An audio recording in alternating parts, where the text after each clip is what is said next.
आइए एक नई टॉपिक आज डिस्कस करते हैं और वो है सेल्फ सबोटाज, यानी अपने आप को आगे बढ़ने से खुद रोकना, यानी अपने लिए खुद अड़चन या रुकावट बनना। अगर आप इस चैनल पर नए हैं तो ज़रूर इसको सब्सक्राइब करें ताकि आपको आने वाली वीडियोस सेल्फ डेवलपमेंट और सेल्फ इम्प्रूवमेंट की वीडियोस मिलती रहे। और जब आपको इस वीडियो से फ़ायदा हुआ तो ज़रूर इसको लाइक करें, औरों से शेयर करें और कमेंट कर बताएं कि इन पॉइंट्स में से आपको किस पॉइंट से फ़ायदा हुआ है। मैं रिकमेंड करूंगा कि आप इस वीडियो को आखिर तक देखें ताकि आपको इसकी पूरी समझ हासिल हो। तो आइए शुरू करते हैं। मैं आपके सामने सेल्फ सबोटाज यानी खुद के लिए रुकावट बनने की ऐसे 13 वजूहात आपके सामने रखूंगा और आप रिलेट कर सकते हैं क्या आपके अंदर कोई ऐसी वजूहात इनमें से है। और अगर आप ऐसी वजूहात को अपने से दूर करना चाहते हैं तो आप लाइफ कोचिंग के ज़रिए से, फ्री लाइफ कोचिंग के ज़रिए से आप अपने आप को बेहतर कर सकते हैं। डिटेल्स नीचे आपको मिल जाएगी। तो पहला है प्रोक्रास्टिनेशन। जो वजह बनती है आपकी अपने आप के खुद के लिए रुकावट बनने की, वो है प्रोक्रास्टिनेशन यानी टालमटोली करना।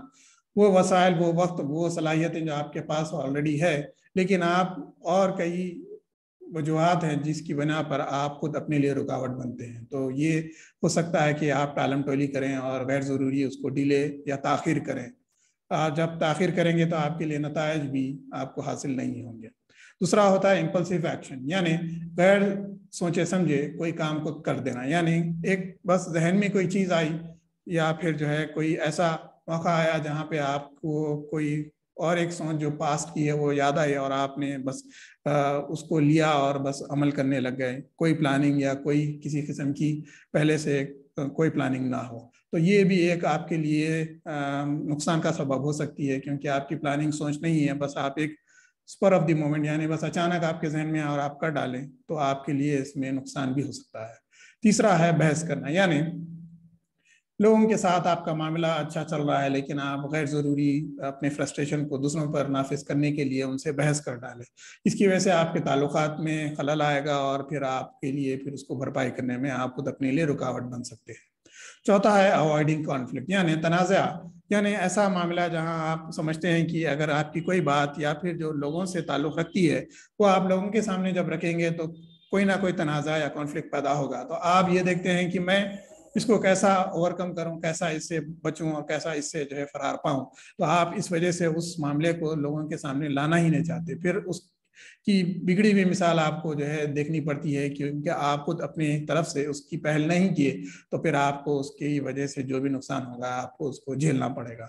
पांचवी जो वजह हो सकती है वो ये है कि गिविंग अप योर गोल, यानी आपके मकसद को तर्क कर देना। आप शुरू तो किए हैं अपने मकसद को, लेकिन कई और चीज़ें उसमें शामिल हो गई या उसकी अहमियत कम हो गई है।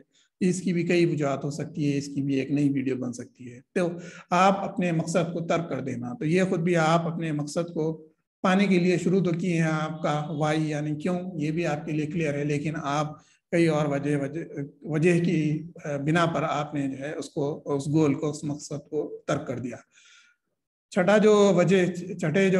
सिक्स्थ जो वजह हो सकती है वो ये है कि आप जुनूनी कैफियत में आ जाना अपने मकसद को पाने के लिए। जुनूनी कैफियत ये हो सकती है आप मकसद के पीछे इतना भाग रहे हैं कि आप अपनी सेहत को और अपने वक्त को और अपने जो है दूसरे मामलात, रिश्तेदारियों को भी जो है दाव पे लगा दे रहे हैं। तो ये भी एक ऐसी कैफियत हो सकती है जहां आप खुद अपने लिए रुकावट बन सकते हैं। सातवीं जो वजह हो सकती है कि नॉट स्पीकिंग अप, यानी बात नहीं करना, अपने ही मगन, अपने ही आप में, और समझते हैं कि जो है मैं ही मेरे मामलों को ठीक कर सकता हूँ, लोग मुझसे मेरे बारे में नहीं जानते मैं जितना मैं अपने आप को जानता हूँ। ये भूल जाते हैं कि जब आप लोगों के साथ अपनी रुकावट या अपनी जो भी मुश्किल है जब पेश करेंगे तो शायद आपके पास वो जो आइडिया नहीं आया वो लोगों की तरफ से आपको मिले। तो ये भी आप जब ऐसा करें, लोगों से बातचीत को बंद कर दें, तो फिर आप देखते हैं कि आप अपने लिए खुद रुकावट बन रहे हैं। इसके बरक्स इसका जो नेक्स्ट 8th पॉइंट है वो है टॉकिंग टू मच, यानी गैर जरूरी बातें करना, ऐसी बातें करना जिससे आपकी अहमियत लोगों के सामने कम हो जाए, या फिर ऐसी बातें बोल देना जो आपके लिए खुद वापस मुश्किल का सबब बन जाए। तो ये भी आप अपने लिए रुकावट बन सकते हैं, यानी सेल्फ सबोटाजिंग बिहेवियर, ये इससे भी जाहिर होता है। नंबर 9th जो सबब है, रीजन है, वो ये है कि ब्रेकिंग अ डाइट, यानी अपनी अच्छी खासी जो डाइट है उसको कई और वजूहत की बने पर ब्रेक कर देना, यानी अपने आप को इतना जो है कमज़ोर बना देना कि जो है कोई ना कोई ऐसी सबब की वजह से कि आप जो है फिर अपने लिए ही अपनी स्ट्रेंथ और अपनी जो है पावर को खो देते हैं और फिर अपने लिए रुकावट बन जाते हैं। 10वां जो पॉइंट है वो है ओवर ईटिंग। इसका बरक्स है पहले वाले पॉइंट से कि आप इतनी जो है खुराक ले रहे हैं कि आपकी जितनी ज़रूरत है उससे ज़्यादा ले रहे हैं, आप डिप्रेस हैं या मायूस हैं और आपको कोई ना कोई प्लेजर या कोई ना कोई जो है अच्छी महसूस होने वाली चीज़ आपके लिए ज़रूरी है, तो आप खाने को उसका ज़रिया बना लेते हैं और आप जो है जितनी ज़रूरत है उससे कई मिकदार में ज़्यादा आप अपने आप को कंज्यूम करते रहते हैं खाना अपने लिए। 11th है, 11वां जो सबब है वो है ओवर थिंकिंग, यानी सोचना सोचना और सोचना, यानी सोचना लेकिन अमल नहीं करना। प्लान तो बनाना सुबह के लिए, लेकिन सुबह आते ही सुबह फिर सोचना और फिर जो टाइम गुजर जाता है फिर शाम में सोचना। इस तरीके से अपने काम को अमल में लाने के बजाय सिर्फ सोच में ही अपना वक्त और अपनी वसाइल को सर्व कर देना। आते हैं सेकंड टू लास्ट पॉइंट की तरफ। जो सेकंड लास्ट है वो है परफेक्शन, यानी अपने काम को बहुत ही आला मियार तक लेके जाने के लिए कई ऐसी चीजें करना जिसकी वजह से जो असल मकसद है वो फौत हो जाए। यानी आप समझते हैं कि मैं जब गाड़ी अपनी स्टार्ट करूंगा तो मुझे मेरे मकसद यानी जो है डेस्टिनेशन को पहुंचने के लिए जो भी जो है सिग्नल्स मिलेंगे वो सारे मुझे ग्रीन मिलेंगे, तभी मैं अपने आप का काम मैं अपने गाड़ी को शुरू करूंगा।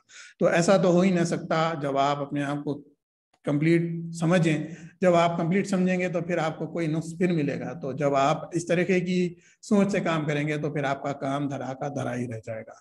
आखिरी last but not the least is addiction, यानी कई ऐसी चीज़ों की आपको लत लग जाए। तो कोई भी हो चीज़ होती है, जैसा खाने की लत हो या फिर सिगरेट स्मोकिंग हो या कोई और ऐसी चीज़ जो आप खुद अपनी प्लेजर के लिए कर रहे हैं लेकिन वो आपके लिए नुकसानदेह साबित हो रहा है और आप खुद अपनी ग्रोथ और अपनी उठान और अपनी बेहतरी में अपने आप को रुकावट बना रहे हैं। तो ये चंद वजूहत थे 13। आपको शायद इससे कुछ ना कुछ आगाही होगी और समझ में आया होगा कि आप इसमें से या फिर और कोई और सबोटाजिंग बिहेवियर रवैया ऐसा जो आप अपने लिए रुकावट बना रहे हैं उसमें आप मुलविस हैं। अगर ऐसा है तो आप मुझे कांटेक्ट करें बिलो डिटेल्स पर और इंशाल्लाह मैं आपको फ्री कोचिंग के ज़रिए से इंशाल्लाह आपके सेल्फ सबोटाजिंग बिहेवियर को इंशाल्लाह मिनिमाइज और दूर करूंगा। तो इंशाल्लाह फिर नई वीडियो के साथ हाजिर हूँगा और जब आपको इस वीडियो से फ़ायदा हुआ तो ज़रूर इसको शेयर करें, औरों से लाइक करें और कमेंट कर बताएं इस वीडियो से आपको क्या फ़ायदा हुआ है। और ऑलरेडी आप इसको सब्सक्राइब कर चुके हैं तो जज़ाकल्लाह खैर। फिर इंशाल्लाह आपसे मुलाकात होगी, जब तक के लिए अस्सलामु अलैकुम व रहमतुल्लाहि व बरकातुहू।